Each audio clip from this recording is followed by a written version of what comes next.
Salam satu nyali. Welcome to CMS alias Cangkruan Malam Sembarang. Karena sekarang Cangkruan Malam Selasa malamnya diganti-ganti mulu ya. Kemarin ada malam Senin, Jumat, Kamis. Terus akhirnya yang awalnya kita namanya Cangkruan Malam Selasa menjadi Malam Sembarang. Tapi kan tetap CMS. Tetap CMS, tidak persetan nama Mata Najwa. Saya yang penting CMS-nya sekarang yang kita ngomongin. Salam satu kali. Nah, kebetulan Jonjonku iki awak dewe narasumber kebetulan kita impor Jonjonku. Yang dulu-dulu kita tidak pernah impor. Oh, terakhir pernah kita impor sama dosen dari Malaysia. Ya, dari negeri Udin dan Idin itu ya. Tapi sekarang kita langsung impor pemain dari Belanda Jonku. Jadi sing awak-awakmu arep takok soal kultur holigan dan lain-lain langsung aja sok takok. Dan bele koncomu sing gurung teko nang gini atau memang tidak bisa, tapi kalau ada pertanyaan silakan bisa ditanyakan, nanti saya langsung tanyakan ke masnya ini atau ke Bobby langsung.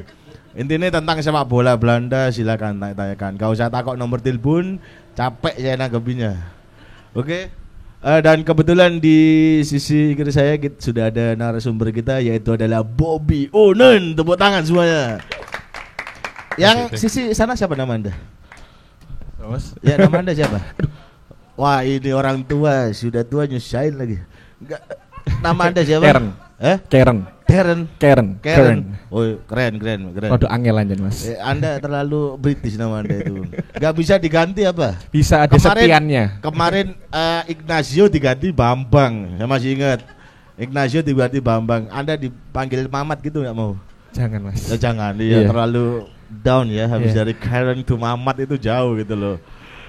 Septian aja Mas. Septian. Iya. Ada jawabannya kok. Jadi Septian ini sebagai tukang translator ya. Tukang translator yang sangat dipaksa tadi kan. Iya, insya Allah Mas. Insya Allah ya. Kita dikit-dikit aja, tipis-tipis saja. Anda kan pernah sekolah di Bali ya. Pernah sekolah di Bali gitu kan. Iya, jadi orang Bali kan bisa kalau bahasa Inggris itu pinter itu. Iya, beda sama saya kan bisa cuma bahasa Pulau Seberang. Bawean maksudnya. Sama Kalimantan gitu. Oke, pertama kali saya mau nanya apa kabar Bobby Unun? How are you? I'm doing very good. Very good, really. Gimana pertama kali datang di Surabaya?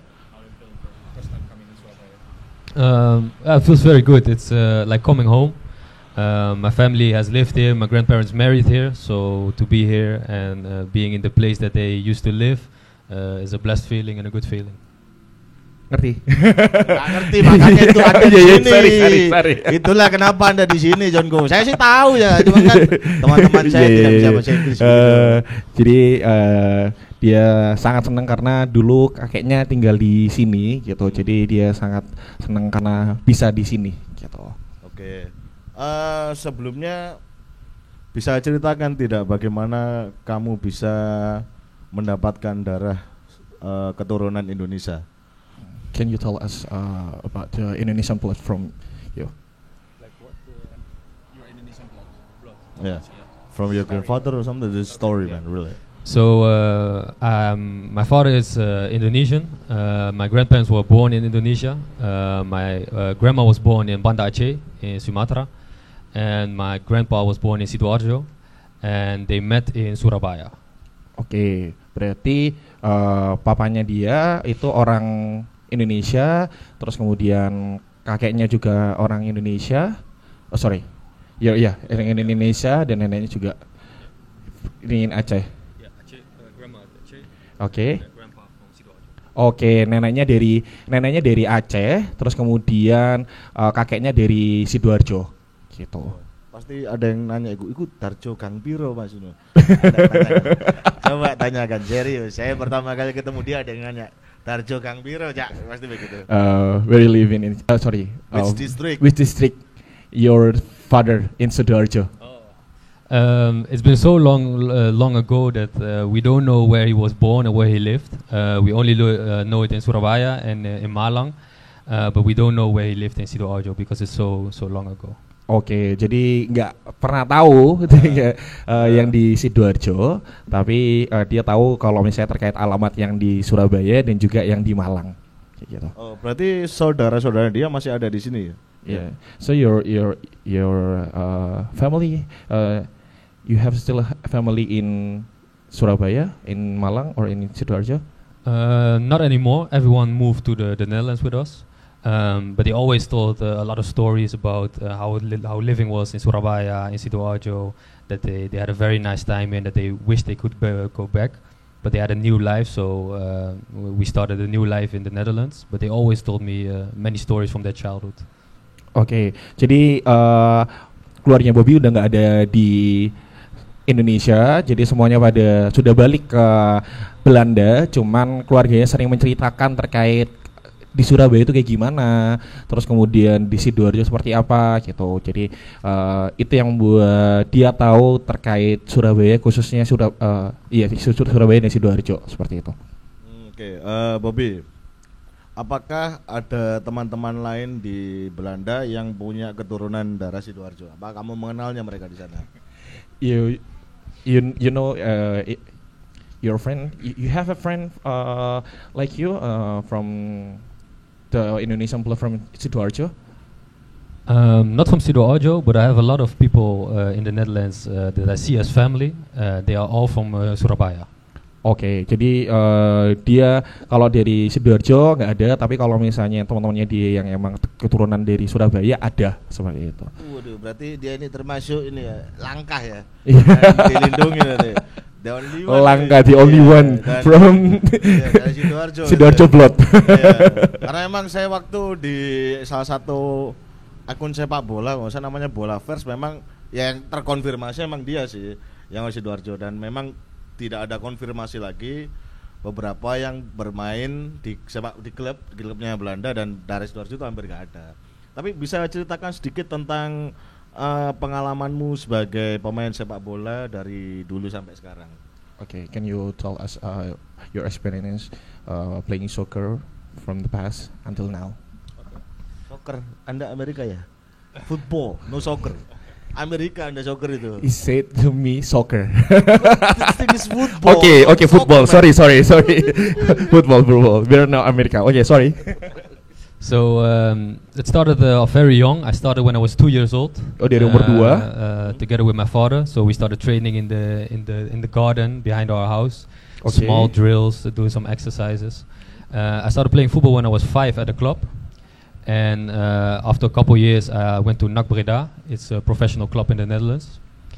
I used to play there for a couple years, and then I went to Belgium. I played there for a couple years. And now I'm currently playing at VV Baronie in the Netherlands, back again in my hometown. Oke, jadi dia udah main itu dari kecil, dari umur 2 tahun. Diajarin oleh bapaknya gitu. Jadi diajarin oleh bapaknya di pekarangan rumah gitu. Terus kemudian pekarangan rumah ya kan? Pekarangan rumah.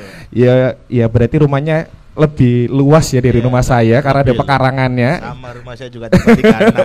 Tidak mungkin. Terus dia dari kecil diajarin gitu, kayak dari pagi gitu diajarin sama bapaknya. Akhirnya beberapa tahun kemudian dia join gitu. Jadi dari kecil dia juga udah join ke klub gitu untuk training, terus untuk latihan, untuk belajar lebih lagi terkait sepak bola gitu, sampai akhirnya sekarang dia jadi pemain profesional gitu sih. Oke, di sekarang Belgia. Dia di mana bermainnya? Which club dia play now? So I'm currently playing at VV Baronie. It's in the Netherlands. It's in my hometown. Di Netherlands. Yeah. And I always used to play in Belgium at the VV Hoogstraten, Liga 3. In Belgium, and I used to play in the youth of NAC Breda. It's Liga 1 di Belanda. Oke, berarti sekarang mainnya di Liga 3 di Belgia. Terus di Liga 1-nya di NAC Breda. NAC Breda. Iya, dia sempat di NAC Breda dia. Coba kita tanya sama teman-teman yang ada yang tahu NAC Breda. Bentar, saya mau tanya. NAC Breda or NAC Breda? NAC. Nah, It's different. with the A, yeah. So It's different. it's not the same club as Kelvin Verdonk. It's not the same. It's a different one. Oh beda. Beda. Nak sama nek beda itu beda. Iya. Sama kayak Persebaya dan Persekubar itu beda. Sama kayak apa? Mas? On sheet saya tidak akan menjelaskan kepada Anda yang itu. Saya tidak akan menjelaskan karena itu sedikit sensitif. Oke. Iya. Lalu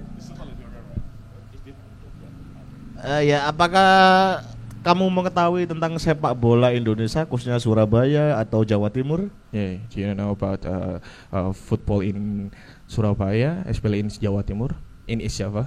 Yeah. So I think it started a couple years ago. My granddad was still alive. He was talking to me like. Sorry, your grandpa? Yeah, grandpa. Oh, okay. Yeah. He was still alive, and he was talking to me like, "What do you want to do with football? Do you want to play?" And I always told him like, maybe one day I want to go back to Indonesia and play there because this is the place that we come from. And then I started following the league, Liga 1. Okay. So I followed Persebaya and the top teams to see how everything is going here, and there I started.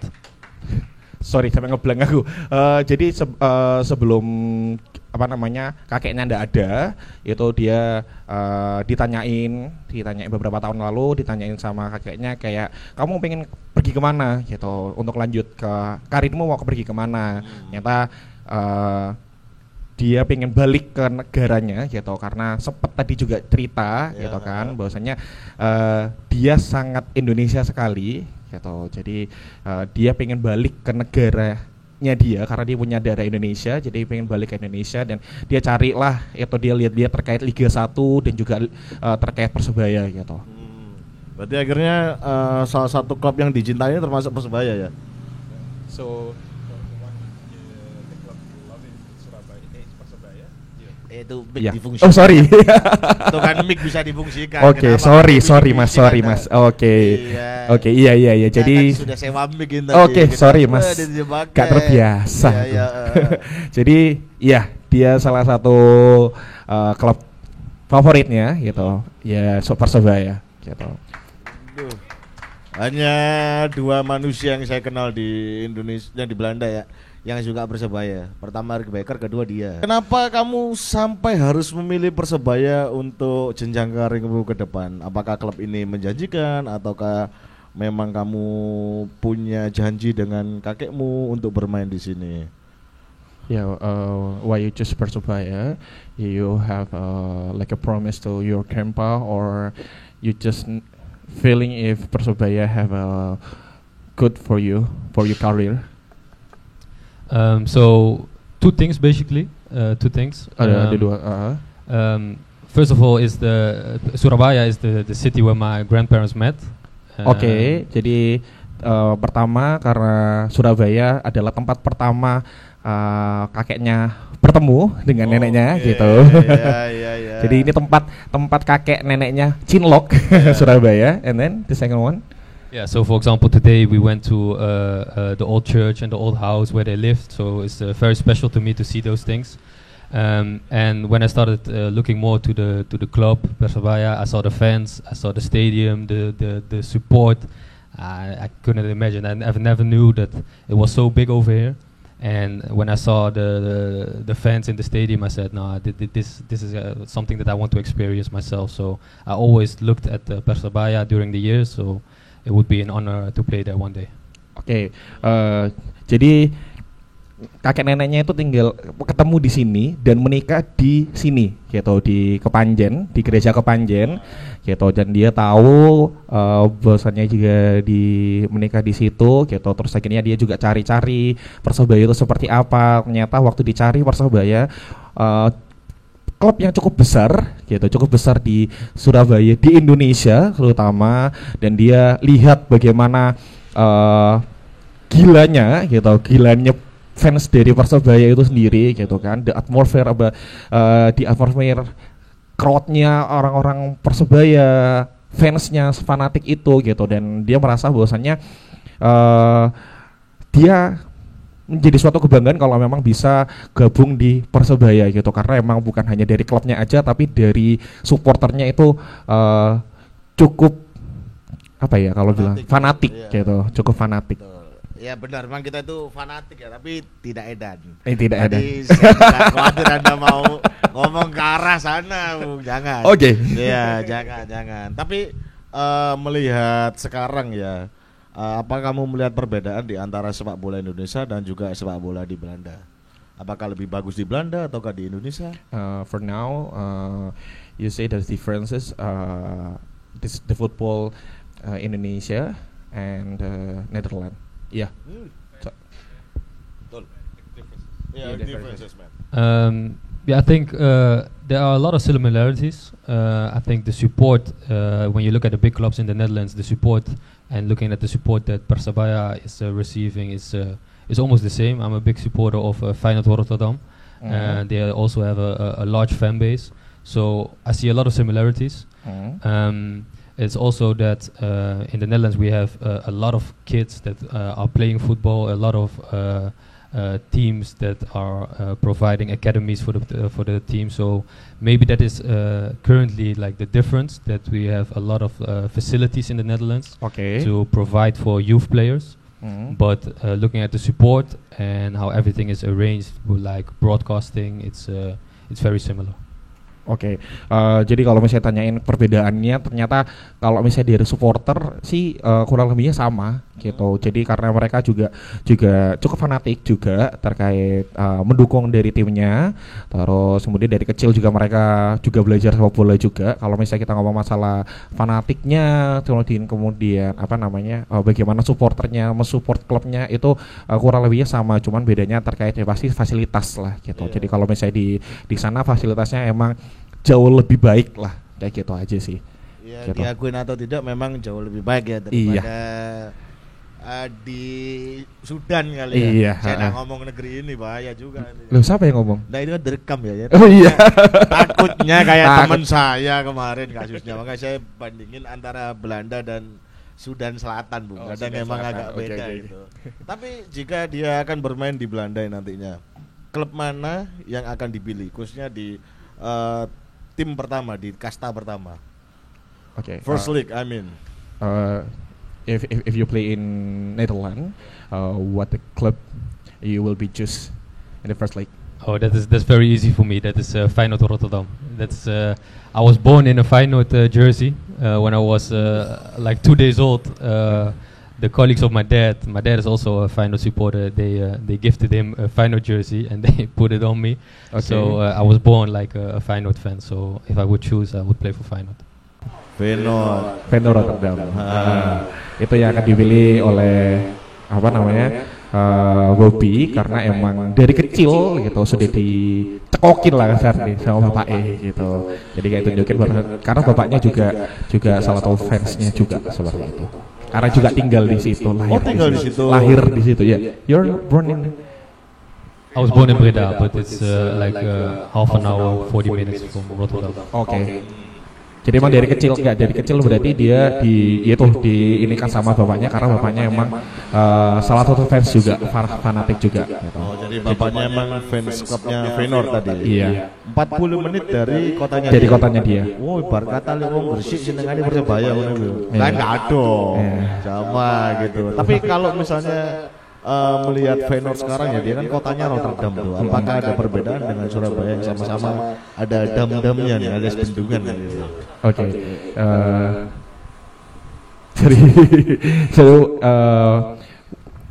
What are the differences about with apa tadi? Rotterdam and Surabaya.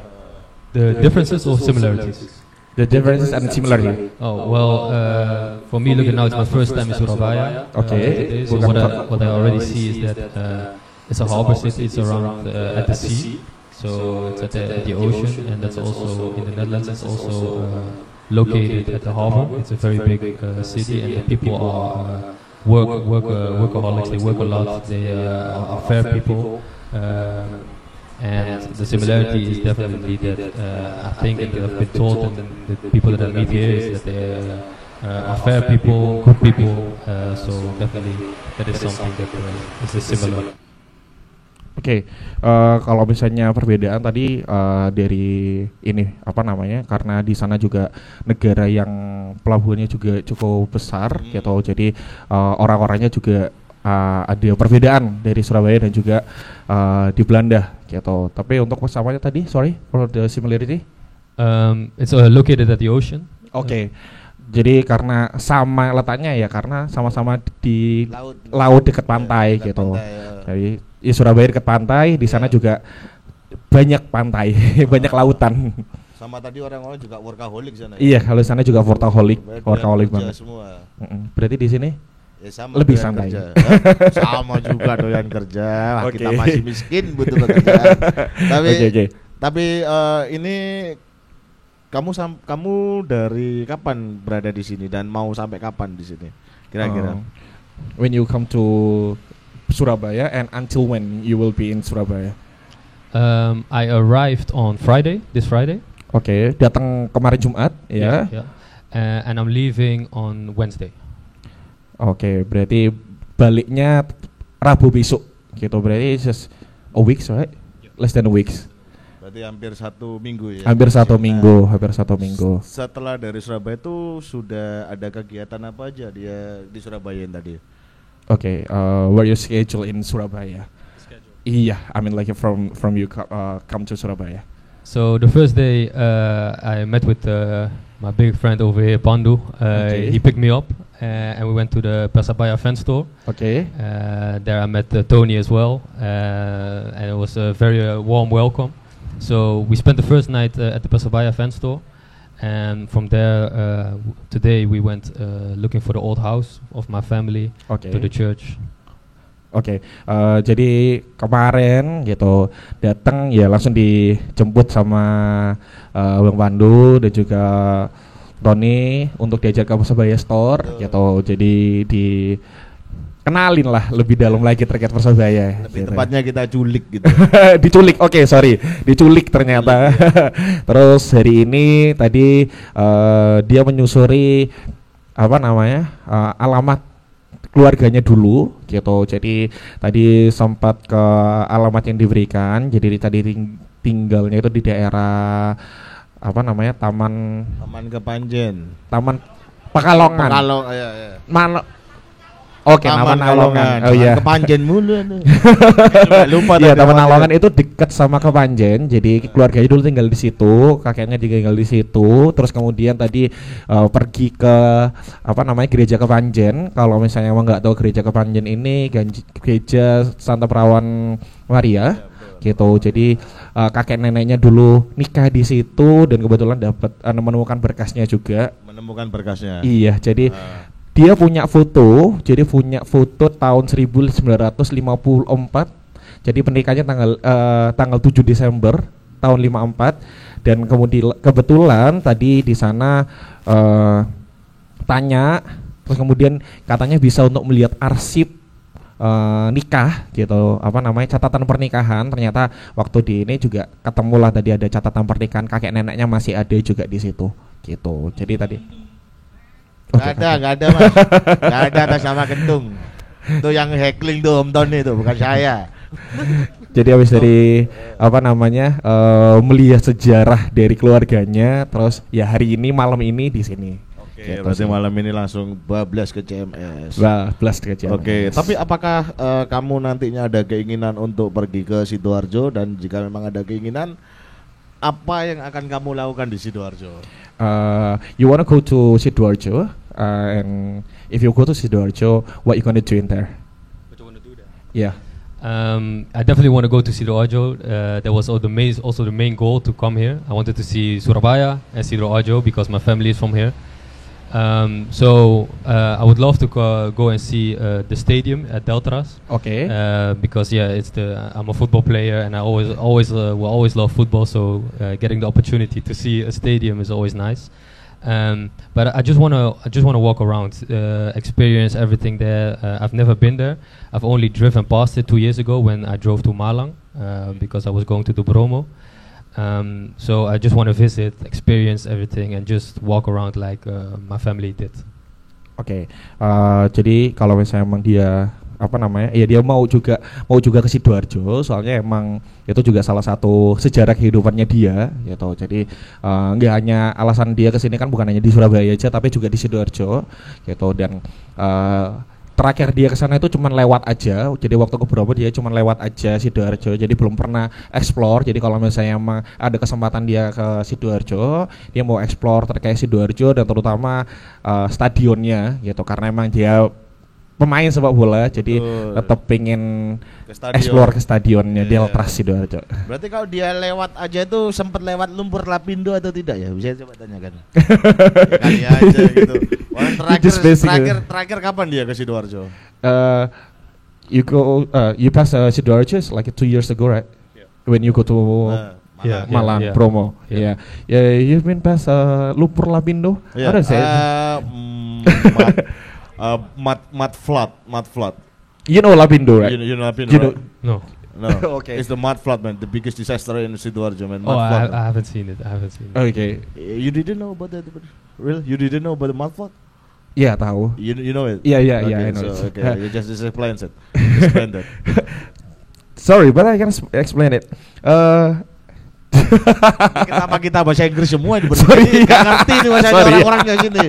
Ini kan kasihan nanti ya Mas Isma. Aduh ini nulis apa, ngetik translator apa. I don't know how to explain about Lumpur Lapindo. Tanyain dia, bukan kenapa saya nyuruh Anda nge-explain Lumpur Lapindo. Itu biar urusan pemerintah. Sudan Selatan bukan Indonesia. Iya. Tapi Mas Isma kalau misalnya ada yang tidak tahu ini artinya apa, mungkin bisa cek di bawah ini ya. Kan di TV kayak gitu ya. Saya tidak apa-apa kalau Mas Isma nambah pekerjaan, kali butuh freelance untuk translator saya siap begitu kan. Oke. Coba bisa dilanjutkan diceritain tentang Sidoarjo. Apa ya tadi? Ini apa kesan pertama waktu pertama kali melewati Sidoarjo tadi waktu di Malang gitu. Oke. What your experiences when you cross by the Sidoarjo city? So we were traveling from Yogyakarta. We went to Solo and we passed through Surabaya and we went down south to Malang. And I always knew that my granddad was born in Sidoarjo. So when I saw the name on the traffic, Welcome to Sidoarjo. on the highway, I immediately started taking pictures. Like, oh, there I need to go one day. But yeah, I had no time because I was expecting to see someone in Malang. So that triggered something that I need to go to Sidoarjo one day. So hopefully tomorrow we go and see and explore Sidoarjo. Oke.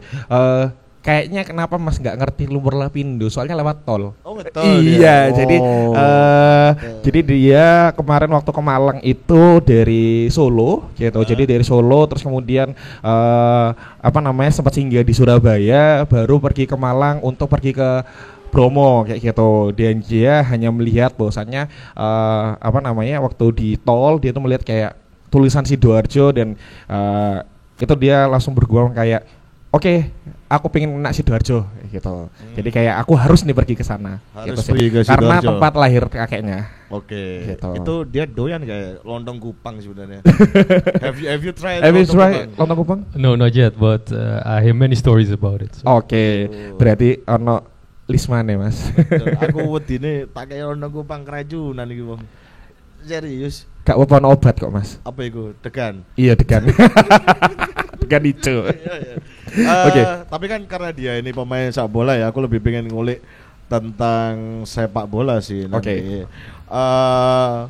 Ada rencana nggak nantinya dia akan bermain di Liga 1 atau di Liga 2? Kalaupun ada rencana, di mana dia akan bermain nantinya? Okay, you have a plan to playing football in Indonesia in the first league, and if you play in the first league, which club you first will? League and second league. Yeah, first league and second league. I mean, like you want to play in Indonesia, so which club? That's easy for me. So easy. In the first league, I would like to play for Persebaya Surabaya. Okay. And if I can choose, there's a very easy option for me. And if I will be starting in Liga 2, I would like to play at Delta FC because it's very close to home, and if I have the option, it's an easy option for me. Oke. Jadi kalau misalnya emang disuruh milih ya Mas ya tadi, lek Liga 1 jelas pilihannya gampang kan itu sebenarnya Persebaya gitu. Tapi kalau misalnya emang nanti di Liga 2 ya harapannya sih dia mainnya di Delta Sidoarjo. Di Delta Sidoarjo. Ya, karena emang ya dekat sama apa namanya hometownnya, rumahnya dia kayak gitu. Jadi dia menganggap bahwa Surabaya udah rumahnya dia. Betul. Tapi kemarin saya melihat di story Instagrammu, kamu sedang bersama salah satu top agen yaitu Bapak Muli. Apa kira-kira yang dibicarakan oleh beliau? Okay, the last time he saw your story, you met Bapak Mr. Muli. Yeah. Can you tell us? Maybe your conversation, why you met him? Yeah, sure. I think I texted him almost a year ago. Okay. On social media, we spoke a little bit, and we are texting on WhatsApp now. So I was in Jakarta a couple days ago, and I met with Muli, and we just had a basic conversation about the possibilities for me to come and play in Indonesia. So we made a small plan together, how to approach everything, but it was basically a conversation to see what the possibilities are and how we are going to do it. Oke, jadi dia ketemu untuk apa namanya kemungkinan dia kalau misalnya main di Indonesia gitu. Di Indonesia. Jadi dia mencari tahu sih gitu gimana sih cara kalau misalnya emang main di Indonesia itu gitu. Lalu apakah Muli memberitahu bagaimana caranya bermain di Indonesia? So Muli told you how the possibility play in Indonesia? Yeah, so right now the Indonesian League has a regulation. So you have to play at a pro division. Okay. Most of the time, the first two divisions. First. Liga 1 atau 2. Yeah. So basically, the plan for me is to play pro somewhere. It doesn't really matter where it will be, but if I play pro somewhere, then it opens up to come to Indonesia. So play pro for 4-6 months. Okay, for 6 months. And then join somewhere in Indonesia. Okay, jadi sempat dibilangin gitu caranya ya dia harus kalau misalnya mau main di Indonesia harus ini dulu sih Mas apa namanya main di pro di Liga 1 dimanapun itu kasta tertinggi gitu kasta tertinggi dimanapun itu kurang lebih sampai 6 bulan gitu baru nanti dia bisa punya kesempatan untuk main di Indonesia gitu sih. Apakah Bobby nanti ada rencana untuk bermain di kasta tertinggi, entah itu di Eropa atau di Asia atau dimanapun, agar kamu bisa bermain di Indonesia nantinya? You have a plan to play in the pro league in anywhere, so you can play in Indonesia. So right now, I've contacted multiple people. Someone is looking in Europe, someone is looking in Asia, and right now there's also some things in Africa. Just to play for 6 months at a pro level and then make the move. Oke, iya dia sudah cari-cari gitu untuk bisa main di liga tidak hanya di Asia, dia udah cari di Asia, di Eropa dan juga di Afrika kayak gitu. Jadi dia ada udah kontak beberapa beberapa agen gitu untuk dia bisa bermain selama 6 bulan gitu sebelum nanti dia pindah di Indonesia. Oke, berarti ada beberapa negara yang sudah dituju nantinya dia ya? Yeah, like how many countries do you want to? Right now that we are looking? Yeah. So in Europe there are many. I had some offers this winter from Croatia. In Croatia. Yeah. So in Africa they are looking in Nigeria and in Senegal. And in Asia right now they are looking in Thailand and Singapore. Oke, jadi kalau misalnya di Asia, di Eropa itu ada dia sudah lihat di Kroasia gitu. Kemudian kalau misalnya di Afrika itu ada di Senegal sama Nigeria gitu. Kalau misalnya di Asia itu ada di Thailand dan juga Singapura. Waduh, gitu. Keren nih. Berarti dia akan ke Kroasia nantinya. Iya, itu ada salah satu negara tujuan. Oke, ono nggak sih ngerti negara Kroasia? Ayo. Ada tidak? Kroasia siapa pemain Real Madrid yang main di Kroasia? Hah? Selain Modric sebelumnya. Siapa? Iya emang bener ini Yamamoto ini. Kalau pemain Singapura yang main di Madrid ada tidak? Tidak ada. Memang. Tapi keren ya ini perjuangannya dia malah kepengen main di Indonesia. Iya. Iya, kita aja ngusir pemain lokal buat main di luar negeri, gak mau dia malah di Indonesia. Tapi Bob, pertanyaan terakhir ini ya. Last question. Apakah suatu saat jika kamu bermain di Indonesia, apakah kamu punya target untuk nantinya bermain untuk timnas Indonesia? Okay. Seperti rekan-rekanmu yang yeah. So if you have opportunity to play in Indonesia, you have a target. You will be play in national team. Yeah, of course. For me, it's always trying to achieve the utmost that I can do. So I want to achieve as much as possible. Okay. So, but I look at it like very slowly, step by step. Okay. First, I need to go pro somewhere, and I'm confident that will happen in the next few months. The next step is playing in Indonesia, and from there on, if I perform well, I'm confident that someday you can maybe play for Timnas. But it's step by step, and if you perform well, I think the opportunity will come. Oke. Oke, jadi tadi kalau misalnya ditanyain kalau misalnya emang main di Indonesia gitu, apakah ada achievement kan ke apa namanya?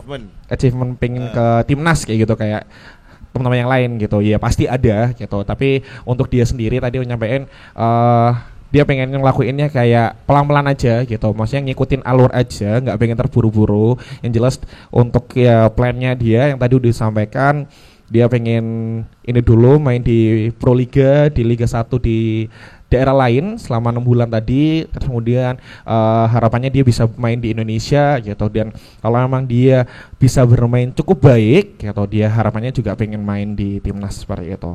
Oke, sebelumnya tepuk tangan untuk teman kita Bobby Unon. Dan pertanyaan terakhir nih kita juga sudah menutup sesi pertama ya, karena sesi 2 kita nanti akan lempar pertanyaan ke teman-teman. Oke. Yang dilempar pertanyaan bukan mic. Oke. Walaupun saya pengen ngelempar mic ke orang gitu karena baju merah tuh. Saya pengen lempar gitu ya. Tapi di sesi pertama kita sudahi dulu, lalu di sesi kedua kita mau ngasih kesempatan untuk teman-teman yang mau bertanya tentang apapun, terutama nang bal-balan Belanda. Khususnya yang punya ini kafe tempat harus nanya. Oke. Jika ini yang punya kafe tidak mau nanya, saya bawa Ultras Real Madrid ke sini beneran. Saya bakar tempatnya. Monggo yang pertama bisa ditanyakan. Jadi apa sepak bola di Belanda kan? Iya. Sepak bola di Belanda itu menjadi orientasinya timnas kita, federasi kita itu kan berkiblat ke sana saat ini. Iya. Ya, jadi sampai ada istilah bahwa belusuan. Kalau Indra Safri itu belusuan dari Sabang sampai Merauke, federasi yang hari ini belusuan ke desa-desa di Eropa. Alhamdulillah. Ada guyuran seperti itu. Nah, atas dasar apa mereka melihat itu? Pembinaan kah? Pola apa? Kalau fasilitas jelas lah. Fasilitas jelas. Yang dari Malang itu siapa? Yang orang Jerman sudah fasih. Timo Schunemann tuh bilang bahwa rumputnya Senayan itu sama desa-desa di Jerman, masih bagus desa di Jerman. Itu Timo sendiri yang ngomong, ada jejak digitalnya ada itu. Timo pernah bilang rumput di Senayan itu sama desa-desa di Jerman, bagusan desa-desa di Jerman. Artinya berarti seluruh Eropa, Jerman, Belgia dan seterusnya itu pasti sudah di atas rata-rata. Betul. Nah, tapi kalau pembinaan ini melihat timnas kemarin itu hasil dari Liga 1, si Egy, Beckham, Sayuri, Kambuaya itu produk Liga 1 loh. Betul. Mereka menjadi metronom di dalam tim itu yang dikelilingi orang-orang Belanda. Mohon maaf. Dikelilingi orang-orang Belanda yang secara notabene mereka yang katanya satu, pembinaannya bagus, passing pasti oke. Ini itu pasti nomor 1. Tapi yang kemarin metronomnya ada di pemain-pemain Liga 1 kita yang mereka klubnya juga kadang rumputnya nggak bagus-bagus amat. pembinaannya enggak tahu bagaimana, makanannya enggak tahu bagaimana, ya kan? Nah itu aja yang mau kita tanyakan. Di Belanda ini pembinaannya, development youth-nya itu bagaimana? Okay. Siapa tahu nanti bisa direkam, bisa dipelajari oleh klub internal kita, kan gitu. Internal Persebaya. Mungkin nanti kalau ini kan terekam ini. Iya, terekam. Jadi nanti Bobby menceritakan sistem pembinaan di sana, terus pola nutrisi pemain muda sampai mereka profesional. Hingga hari ini Bobby kan juga menjaga makanannya. Iya. Ya.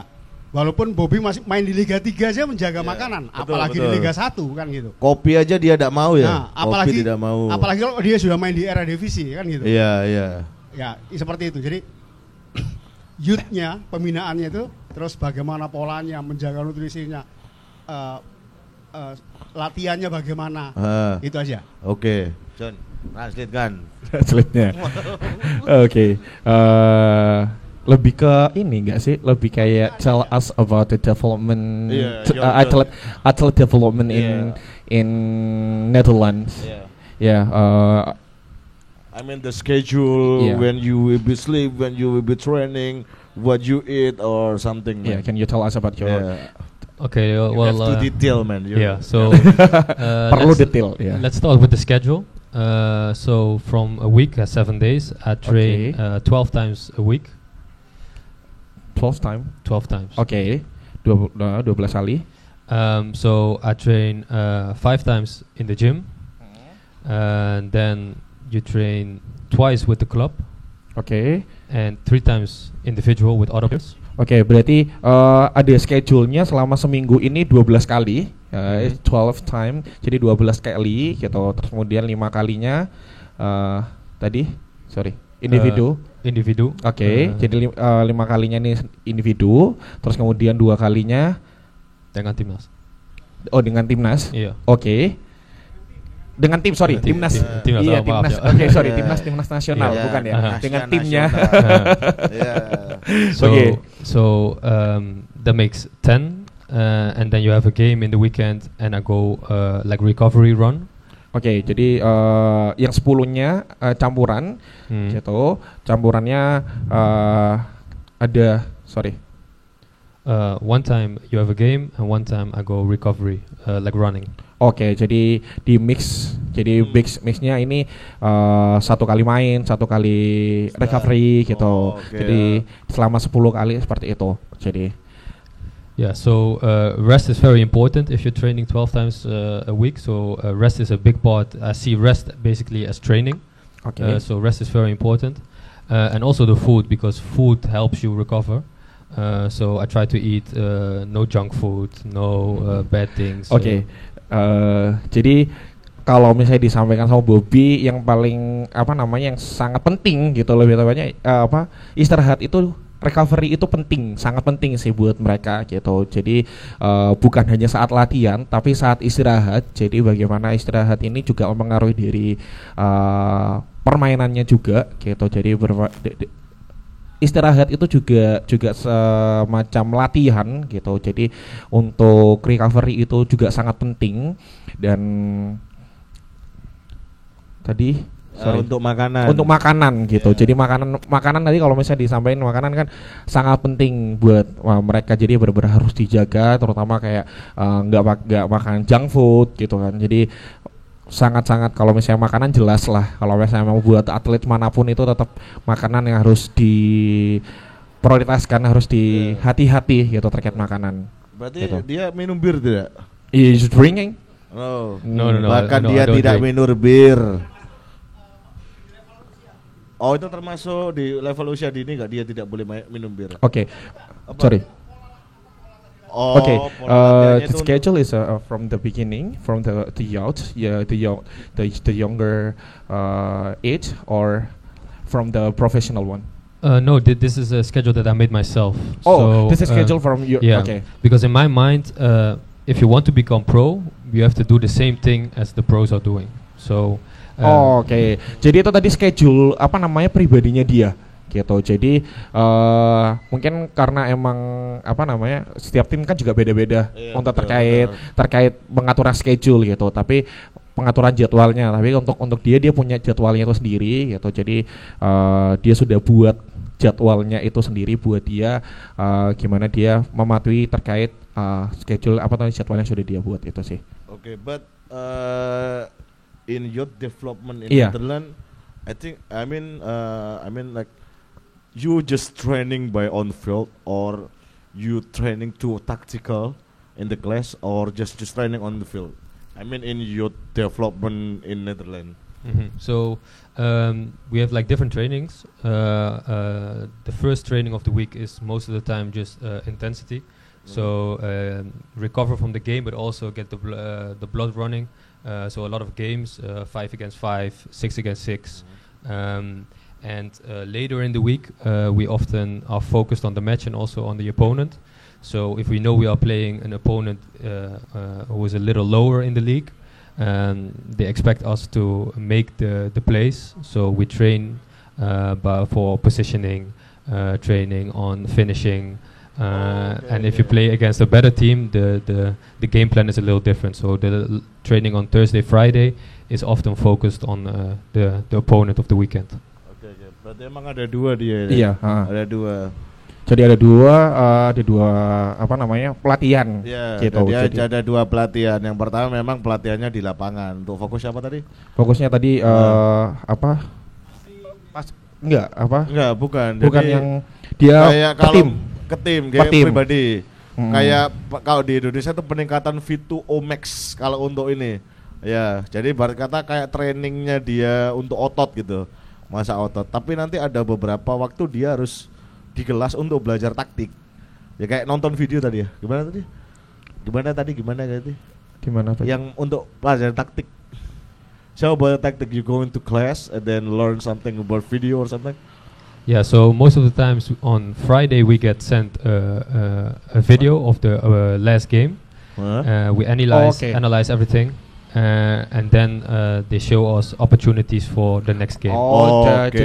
Jadi apa namanya dia bermain pertandingan gitu. Jadi biasanya antara 5 lawan 5, 6 lawan 6 kayak gitu-gitu. Terus kemudian setelahnya dia menampilkan video pertandingan yang kemarin untuk mempelajari terkait pertandingan tersebut dan harusnya caranya bagaimana gitu. Jadi bukan mempelajari bagaimana orang bermain, tapi mempelajari diri mereka masing-masing gitu kan. Jadi mempelajari apa yang sudah mereka praktekkan sebelumnya untuk diaplikasikan atau diperbaiki ke depannya. Sama ada beberapa match yang kemarin misalnya dia bertanding nih. Terus akhirnya dicek lagi, ke depannya kita mau kayak gimana gitu. Semacam kayak apa ya istilahnya ya. Analisa video pertandingan kemarin. Begitu. Tapi kalau di sini ada nggak Bung Tony kira-kira? Ada juga seperti itu. Polanya sama.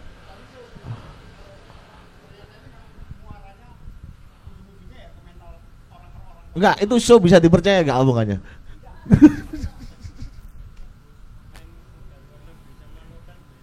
Iya, pemain. Nah, oke ya. Kita berdiskusi. Betul. Nah, jadi gini.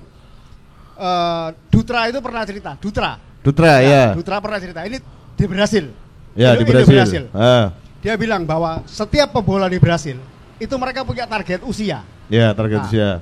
Ketika you sudah usia 20 tahun tidak bermain untuk tim nasional, keluarlah dari Brasil. Ya. Itu. Nah, artinya setiap anak-anak di Brasil, di Rio de Janeiro dan sekitarnya apa itu, mereka usia 15 sampai 18, skill individunya itu sangat luar biasa. Dutra saya bilang gini, kalau untuk cari model Neymar waktu itu saya masih ingat segar. Dutra pernah bilang, ini kan direkam ya. Nanti Dutra kalau nonton bisa langsung nge-follow situ. Enggak. Oh iya, saya pernah ngomong sama itu ke Tony. Iya betul. Dutra bilang gini, kamu kalau cari Neymar di Rio de Janeiro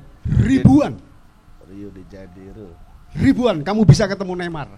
Jutaan kamu bisa ketemu Ronaldo atau siapa yang di Brasil juga. Nah, tapi mereka itu sudah usia yang 21 tahun, 20 bahkan 20.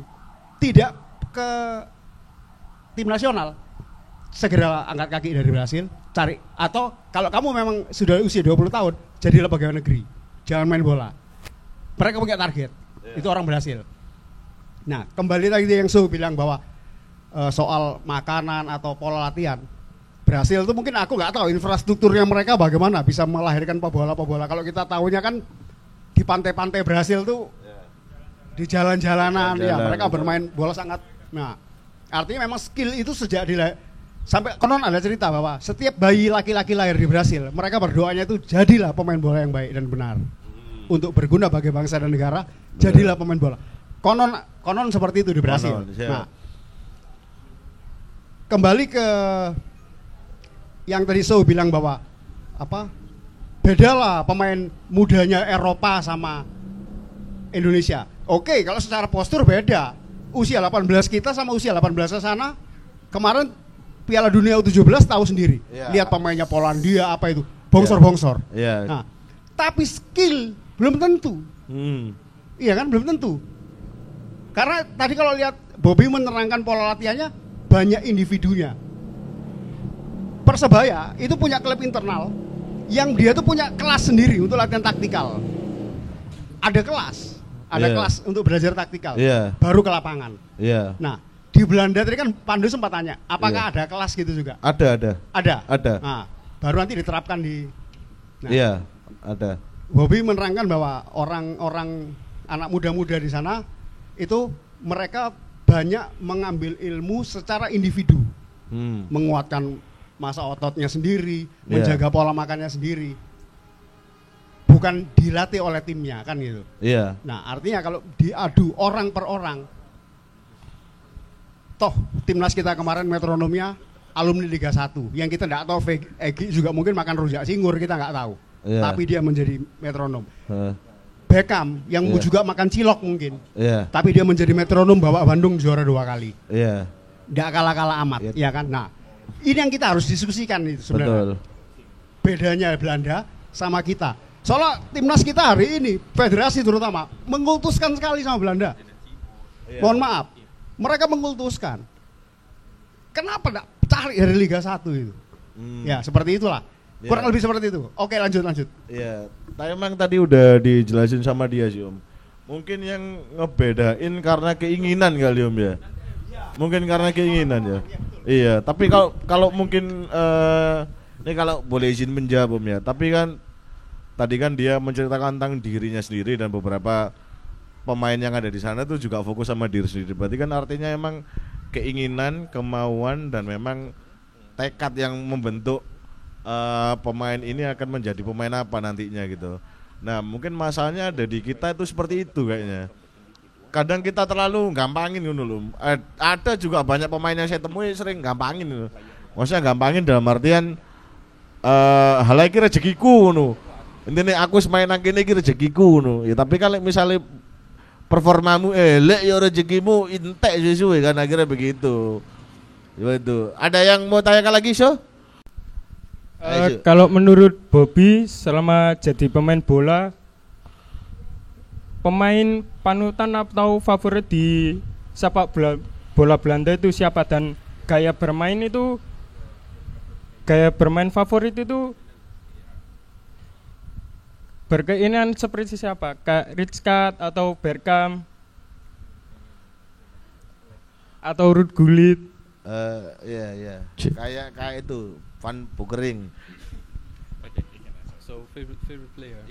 Yeah, but he asked to you about the who's football favorite and then who is the rules in Netherlands to be the favorite football. I mean, when you to be midfielder, who is the rules who want to follow it.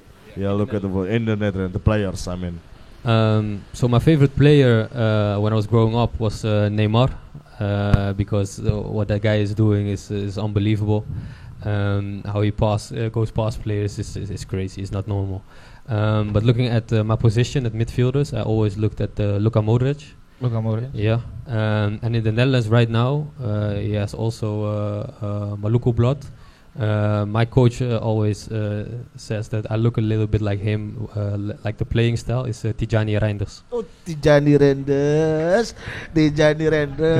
Kebetulan ini tempat fans Inter Milan. Tijani Reinders. Oke. Jadi ya kalau favorit dia Neymar. Favoritnya Neymar gitu. Tapi kalau misalnya yang di Belanda yang sama posisinya. Sorry. On the midfield, Yeah. same position, and my coach in the Netherlands says I play. The coach in the Netherlands says I play a little bit like him, so similar. Kak fokus mas, maju mas. Wah dilogur aku. Oh, terima kasih. Aku lek jelongkop ya paling diguyu ngono ae. Oke.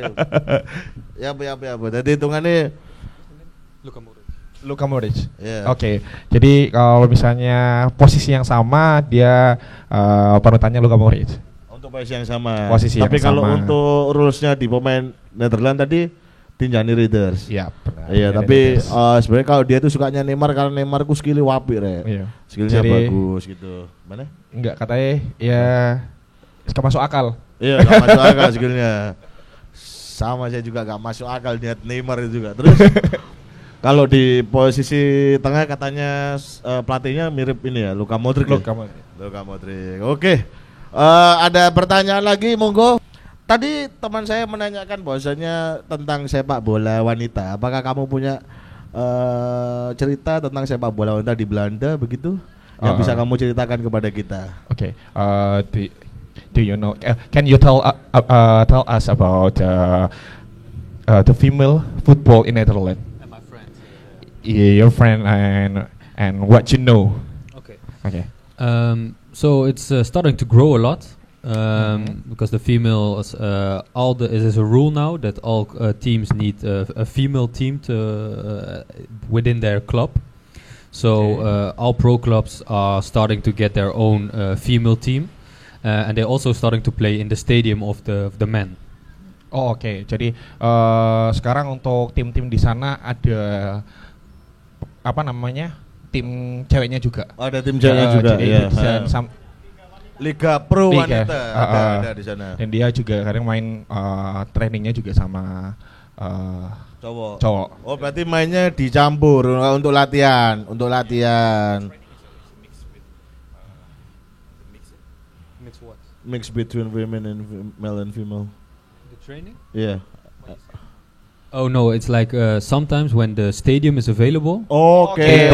Play there. Oke, sorry. Oke. Maksudnya dia itu apa? Maksudnya dia apa? Dia main di stadium yang sama. Kalau misalnya emang ininya apa namanya stadiumnya emang kosong atau misalnya tidak digunakan gitu, mereka menggunakan stadium yang sama dengan tim laki-lakinya. Oke, berarti berkata kalau misalnya anggap aja apa ya stadion who's the best stadium in Netherlands?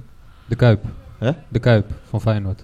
The Kuip. Yeah, the Kuip. Oke, The Kuip misalnya itu stadion kosong nih. Tim laki-lakinya enggak main. Nanti tim perempuannya yang pakai ketika ada jadwalnya begitu. Nah, kebetulan ono owner cafe nang kene. Mas, sini. Sini. Enggak, sini bentar. Oke, kebetulan ada owner cafe-nya 6 Point. Oke, tepuk tangan di sini. Tepuk tangan dulu.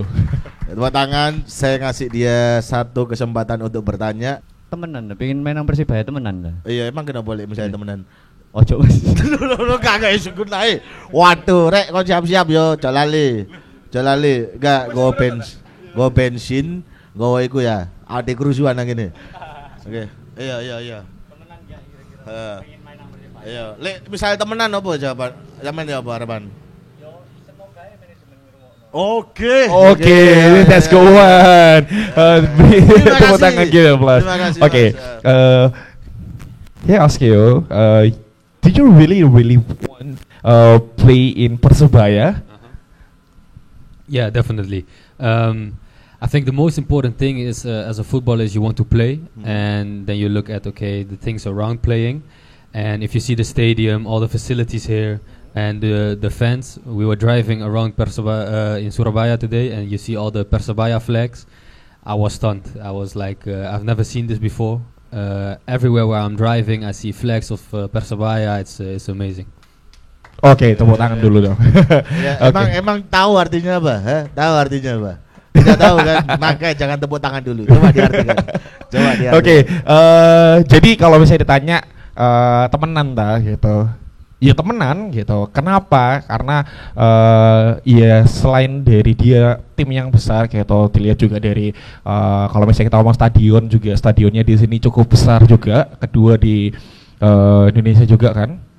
Terus kemudian dari stadion, dari fasilitas di sini emang sudah cukup baik, dan yang terutama adalah atmosfer dari Surabaya itu sendiri. Kayak hari ini kan dia jalan-jalan muter di Surabaya gitu, dan di setiap perjalanan gitu dia melihat bendera dari Persebaya gitu, dan itu yang buat dia apa ya, amazing miss gitu, kayak ya miss ya, termasuk bangga karena ngerasa dia ya orang Surabaya. Iya betul, dan gitu. emang iku adikku tuh bertahan iku mang yo sebagai bonek ngono. Misalnya Surabaya yo identitasnya Persebaya. Surabaya identitas Persebaya. Tapi bisa nggak dilanjutkan tadi soal temanmu yang bermain di Liga Perempuan? Okay, can you continue about tell us about women? So I have two friends that are playing at the highest level for women. One is Jill Byings. She's playing at Aston Villa right now, and she used to play at Bayern München. And when we were younger, sometimes we would train together and play each other. So she's doing very well now. She's also playing for the national team in the Netherlands right now. Oke, berarti dia sekarang punya dua temen cewek yang bermain profesional gitu. With the first one club? Aston Villa. Aston Villa. Aston Villa. Anda tahu tidak Aston Villa? Enggak. Tidak tahu. Aston Martin namanya. Oke, satu di Aston Villa, terus kemudian satunya lagi di Bayern Munchen. Oke, jadi temennya dia udah punya dua temen gitu kan, dua temen cewek tadi yang bermain di satunya di Aston Villa, satunya lagi di Bayern Munchen, dan sometimes mereka latihannya juga bersama-sama. Oke, waktu kecil dia bermainnya ya latihan kayak gitu sama dua temennya itu. So, and then I have another a friend. She is from Australia, Mary Fowler. She's currently playing for Manchester City. And I met her. She came. Her brother was playing in the Netherlands, so she came as well. And what often happens is when a female is very, very good, she plays with the men in the youth. So at the beginning they play with boys when they're around 14, 15, and at a certain moment they make the switch to their own team with only women. Oke, jadi ada satu juga temannya dia, gitu, dari Australia, yang saat ini bermain di Manchester City. Iya kan, Manchester City. Dan dulu dia mainnya juga sama waktu kecil, gitu, waktu kayak masih remaja, dia nggak hanya main sama cewek aja, gitu kan, maksudnya dia latihannya nggak sama-sama cewek, tapi dia waktu kecil dia latihannya sama-sama cowok-cowok, jadi campur gitu, jadi dia waktu kecil lebih sering bermain, lebih sering latihan gitu dengan teman sebaya, dan juga itu gendernya beda gitu, cowok. Kemudian sekarang di profesional tim ya dia mainnya di cewek kayak gitu. Oke, berarti mentalnya pemain sudah cewek ini udah kebentuk ya, iya, kalau dia main tim laki-laki. Oh, oke. Ica dulu pemain bola. Iya. Cewek. Porprov, cewek. Sekarang main di? Cewek. Sekarang main di? Enggak, di klubnya. Oh, SSB. Iya, betul. Berarti adiknya siapa tadi? Ica, oke. Sebut IG-nya, Cak. Kali udah sing follow, Cak. Kali ya, aku sih langsung promosi IG-ku di Cabang Purnama ngono.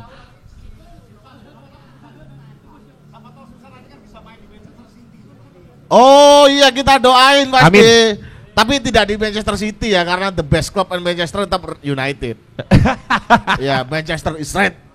Nah, oke, pertanyaan yang kedua tadi soal ini apa? Rivalitas supporter sepak bola. Oke, ya mereka tanya tentang rivalitas sepak bola di Belanda. Bisa ceritakan nggak? Contoh seperti ketika Feyenoord dan Ajax bertanding, atau enggak tim apa-apa? PSV Eindhoven was playing against the, I don't know who's the rival team from PSV. Who's the rival from PSV? Yeah, they don't really have a big rival, but Yeah? it's more that they play against the big teams. Okay, but you can tell us about the rival. Sure. Yeah, the biggest rivalry that we have in the Netherlands is Feyenoord against Ajax. So Amsterdam against Rotterdam, the two biggest cities. So those people clash. It is even like you cannot wear a Feyenoord jersey in Amsterdam. You cannot wear an Ajax jersey in Rotterdam. There will be a lot of problems. It's even that when Feyenoord is playing at home, Ajax fans are not allowed because it's always fighting, it's always throwing firework, it's always throwing all things to each other. So often away fans are not allowed. Oke, jadi rivalitas antara dua tim tadi, Antara Feyenoord sama Ajax. Feyenoord sama Ajax itu jadi kurang lebihnya sama kayak di Indonesia sih, gitu. Jadi kurang lebihnya sama. Jadi kalau misalnya kayak kamu nggak akan bisa nemuin apa namanya jersey-nya, Jersey, gitu, betul. official merchandise-nya tim A, gitu, di tempat tim B, dan itu pun sebaliknya, gitu. Kurang lebihnya sama di Indonesia kan juga seperti itu. Kalau dua tim besar punya rivalitas yang cukup tinggi, gitu, kamu nggak akan bisa menemukan official store, official merchandise di kota rival seperti itu. Dan Saya juga kalau misalnya dua tim bertemu, nah bagaimana dengan supporternya? oke, mereka nggak, kalau misalnya tadi disampaikan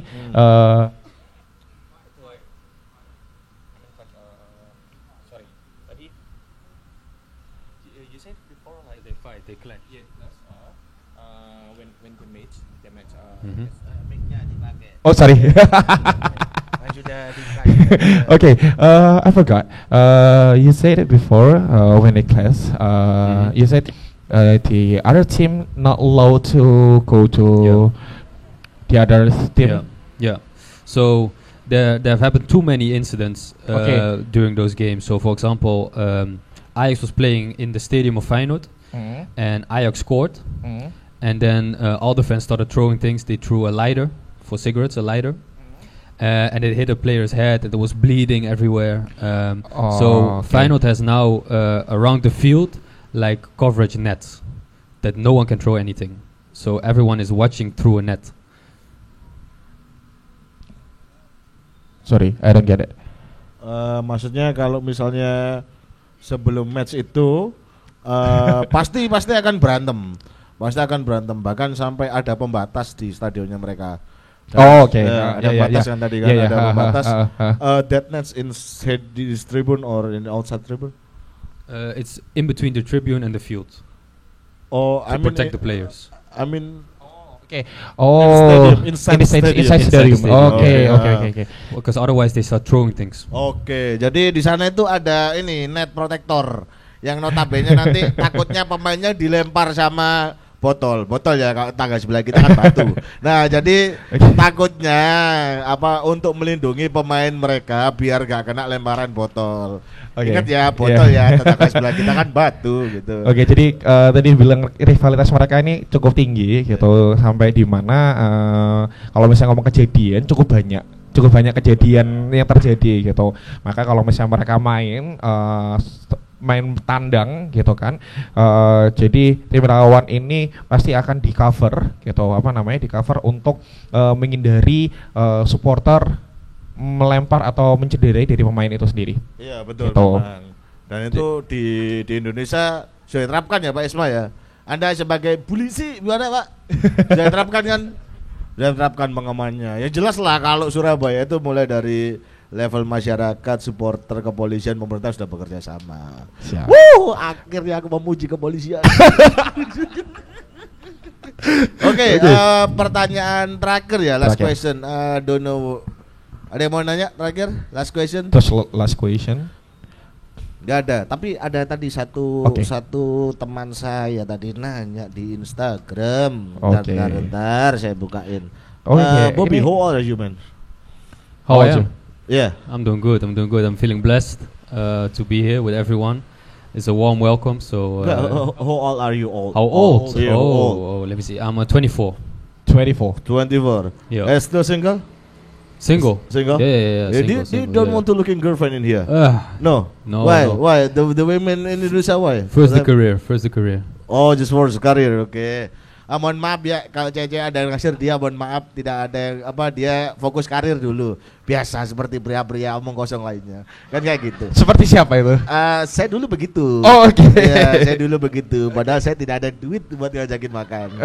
Oke, Bobby, from my friends Indonesian footballers, he want to ask you something. What do you consider to be the most memorable moment in your career as a football player? Okay. Memorable. Yeah. So when I was 18 years old, I got injured and I needed surgery on my knee, and I was recovering for 2.5 years. So I didn't play for 2.5 years. So the most memorable thing is I came back from that, and I was playing in Belgium, and we became double champion. I was playing in the under 23s. I was 21 years old. We were champion in the under 23s, and I also played in the first team, and we became champion there as well. So double champ in my first season back of injury. Oke, kalau misalnya tadi tanyain memorable, ya, yang paling memorable paling diingat sama dia gitu. Jadi waktu 18 tahun, gitu, ya 18 right? Iya, dia umur 18 dia dapat cedera di kaki, gitu, dan iya di lutut. Dia untuk kesembuhannya ini membutuhkan waktu 2,5 tahun. 2,5 tahun untuk kesembuhan. 2,5 tahun, 2.5 years. Terus after that I came back. Oke, dia balik bermain lagi. Yeah, so I was playing for the under 23 and the first team. Oke, di 2023 dia bermain di tim utama. Main di tim utama. Yeah, and we became champion with the under 23s and champion with the first team, double champ. Oke, jadi dia menangkan 2 ya. Iya. Jadi iya, setelah dia balik malah dia dapat juara. Iya, saya gitu. Balik dapat juara. Tapi pengobatannya lama, 2,5 tahun. Benar. Itu operasi ya? Maksudnya dia operasi di rumah sakit? Iya, ada surgery on the knee. Bobby orang Indonesia pasti dia percaya air celupan. Sangkal putung nggak sih, Mas? Sangkal putung sama air celupan. Jadi ya cukup memorable ya, Mas. Ya, umur 18 tahun dia kemudian dia harus istirahat ya, kan mandek 2,5 tahun. Tapi balik-balik bisa besok juara. Harus dibawa ke Sangkal Putung memang. Kalau next kayak gitu. Iya. Bijak kretek. Oh, berarti kalau udah di Surabaya gitu ya, Mas? Iya. Oke, siap. Sama celup-celupan tadi itu. Ponari, oke. Iya, Oke, waktu kosek. The last message for you, Bobby. If you want to real play in Indonesia, and if you will be play at League 2, especially in Rio, what do you think? If I play in the second league and then you play in Riau, in Sumatra, not in Java. Yeah. So what do you think? If I would like to play there? Yeah. I mean, if you want to play, sometimes will be happen. Yeah, you play at League 2, but in Sumatra in Riau. So what are you thinking, bro? Like traveling to play the game there? Yeah. Not okay. in Java. No, my family is also from Sumatra, so it's also proud to represent myself over there. The main for me is I feel at home here in Surabaya, Sidoarjo, but I love my fellow people in Sumatra. So. Just playing in Indonesia would make me very proud, and for my family as well. Oke, jadi kalau misalnya tanyain, kalau misalnya main di Sumatera ya kan di Liga 2 Sumatera, iya dia kalau misalnya tanya keberatan ya enggak gitu, karena emang enggak keberatan karena dia beberapa daerah juga dari Sumatera kan, neneknya Aceh. Iya gitu, betul. Jadi untuk dia saat ini sudah jadi kebanggaan kalau memang dia bisa bermain di Indonesia. Gitu sih. Oh, berarti dia harus makan Indomie Aceh tuh. Indomie Aceh. Sama mie nyemek. Mie Bangladesh. Oke, siap. Masih buka kan? Telurnya 2 itu. Iya. Doyan enggak dia? Doyan enggak? Doyan aja wis. Iya, doyan. Diajak. In Netherlands do you have Indomie? Indomie? A lot. I eat it almost. Which flavor do you like it? Chicken and duck. Oh, tuh. di sini tidak ada ya. Indomie rasa daging bebek tidak ada. Iya.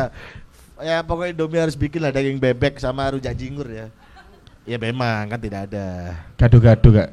Tidak, saya tidak suka gado-gado. Oke, berarti tadi adalah pertanyaan terakhir yang sudah apa? Oh iya, ada beberapa tempat lagi gak yang ingin kamu kunjungi selain tadi sudah di gereja, sudah di tempat di mana nenekmu sudah berada tadi ya. Ada lagi gak tempat-tempat yang ingin dikunjungi? Anything places do you want to go in Surabaya? More. Iya. In Surabaya. Yeah, I would like to go to the National Monument that we saw. Okay, National Monument. Yeah, the Tugu Pahlawan. Yeah. Yeah, okay. Yeah. And I just want to explore just like how the people are living here, just walking around the street, just experience life here. So that would be nice. Oke, kalau misalnya nanyain tadi hati-hati Mas. Iya. Ini juga sudah kikik gitu. Iya. Oke, kalau misalnya tanya tempat yang ingin dikunjungi lagi di Surabaya, dia pengennya ke Monumen Nasional. Monumen Nasional di Surabaya. Iya, tadi Tugu Pahlawan. Tadi kan tadi cuma lewat ya gitu. Jadi dia pengen banget untuk di sana. Terus kemudian ya yang pengen dia tahu adalah gimana kehidupan di Surabaya, orang-orang di Surabaya kayak mereka beraktivitas kayak gimana gitu kan. Karena kalau bisa dibilang kan kayak pengen jalan aja sih gitu, mengetahui Surabaya gimana. Tapi kan masalahnya Surabaya kan uang nggak melaku ya Mas ya. Iya, naik motor ya. Naik motor. Because in Surabaya people using motor, not walking. Iya betul. Orang jalan-jalan aja naik motor, intinya tidak jalan. Betul. Gitu sih. And maybe I don't know if I have time, but I would also like to see the Surabaya Stadium. If I have time to visit the stadium, like the currently stadium. Oke. If I have time, that would also. Oke, ya kalau misalnya dia masih punya waktu, ya dia pengen ke main stadiumnya yaitu GBT. Oh di GBT. Gelora Bung Tomo. Gelora Bung Tomo. Itu jadi open nggak sih kalau nggak pertandingan? Nah itu mah. Open nggak kira-kira? Ya, Pak. Iya. Pakai kartu halo itu maksudnya apa? Halo Cak, oke. Kartunya di mana? Tidak ada kan? Tapi bisa nggak kira-kira? Possible Kak. Iya, berarti terima kasih kepada Om Tony dan Pak Isma, bisa lah diajak. Kan monumennya dekat sama markasnya Bapak. Kalau dia mau main di lapangan Tor sekalian Pak diajak ke kebun binatang. Kali di Belanda tidak ada flamingo sama orangutan, tidak ada di situ. Kali aja. Atau dia kepengen lihat jerapah, kali tidak ada. Nanti sekalian Pak diajak ke Surabaya yang belum pernah mana ya? Yang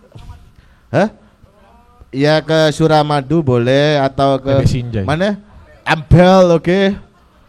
Ya Suramadu, BPSIJ, Ampel sama wisata ke Wol-Wol. Wisata ke Wol-Wol ya, ke dinding. Ke Wol-Wol. Kayak gitu. Ya sama apa? Ya sama dandani HP ke WTC kali aja kan bisa begitu. Karena Sun Kaliana, betul sekali. Apa mana rek ngono? Mana ya Sun of River Kaliana kali kan ya, sama mau mampir ke pangkalan Bull taksi juga tidak apa-apa. Oh iya ini masalah pangkalan rada ribet iki, Pak. Oke. Dek, ono sing takok kira-kira panganan sing kepengin dicoba apa kira-kira? Okay, you wanted to try the food, what kind of food you wanted to try in Surabaya? Food yeah, in Surabaya. Don't see me gacuan. What I want? No. Well, Surabaya. In Surabaya? Yeah. Well, I don't know what kind of food here is, but I love gado-gado, sate ayam, rendang. But gado-gado is my favorite. Oh, gado-gado is my favorite now. Okay. Dia toyane gado-gado, sate ayam, sate kelopo mungkin durung ono kan, ondomohen. Durung nyoba berarti. Iya, durung nyoba ondomohen. Terus mari kono apa Pak Isma? Cabang Purnama belum coba. Cabang Purnama sing ndi, Mas? Yang merasa dirinya punya cabang ngono. Oke. Termasuk Instagram saya. Siapa lagi yang mau dicobain? Halus. Lagi cobain. Oh ya rendang, doyan nggak rendang? Rendang. Oh iya dia suka doyan rendang. Atau gini aja, kita yang di sini patungan kita beli mie satu dus isinya beda-beda. Iya. Ya kan Cek nyoba kabeh Mas. Oh ya, have you want to try rawon? Yeah, I want to try it. Oh, dia pengen coba rawon, tolong sambeli akeh Yeah, ono he showed me. mentret itu papa. Ya, rawon setan. Bro, ini ya. Ya, ini di sini kan ada namanya rawon setan ya. Ada. Iya, coba ceritain. Lu mau nggak makan rawon setan? Iya, Iya, dia kesurupan rawon nanti dong. itu. Daripada rawon setan-setannya habis cuman ada setan, mending saya udah Scooby Doo di sana. Apain? Iya, it's spicy. Yeah, really spicy man. Yeah, Indonesian. If you want to meet Mexican people, they I think is maybe in level 3 man. Yeah. On the spicy, but Indonesian is another level man. Maybe in hell or something. Man. Yeah, And then in Surabaya is so hot. Really? What do you mean? Surabaya is hot or not? The weather. The weather really? No, I don't think it's hot. Waduh. Well, I like it here. Gendeng na ya, Because in the Netherlands it's too cold.